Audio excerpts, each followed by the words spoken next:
what I'm really interested in getting off the bat is your story and how that path ended up. Because I mean, obviously you're all Pac-10 at UCLA, dominating down there. But then what happened from there? Can you share that story with us?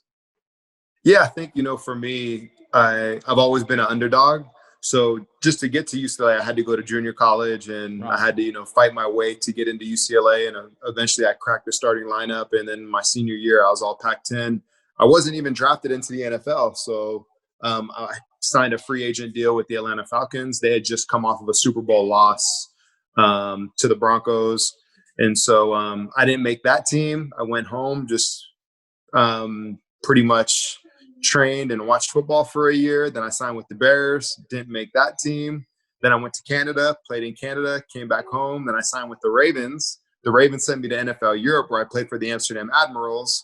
I got home, was preparing for the season to start before training camp or before anything had ever even happened, got cut by the Ravens. So now we're talking, I came out in 1999, and now we're fast forwarding to 2002. And I'm like, man, what am I going to do? So I went back up to Canada, had another spectacular season up in Canada, and then I signed with the Miami Dolphins. And then I made it finally after being cut 3 times and playing in 3 different continents, playing American football. And I finally made that team, and I never looked back from there. But I've always been an underdog, so I've always had to fight for every little scrap that I've ever gotten or received. I've always had to earn it. And so making it into the NFL was no different.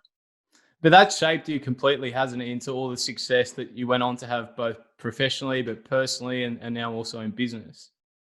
Yeah, I mean, it really cemented the fact for me that hard work will eventually pay off, even though, people they think that they're kind of stuck. But, as long as you're working towards a goal or working towards something, you definitely are going to get delayed gratification. Nothing's going to happen right here and right now in the moment. So, dating back to my senior year at high school and then going to junior college, then going to UCLA and having to put in work in other leagues, and then finally making the league. And then it's the same thing I do with business, just knowing that the work that I do now is going to pay off eventually at some point.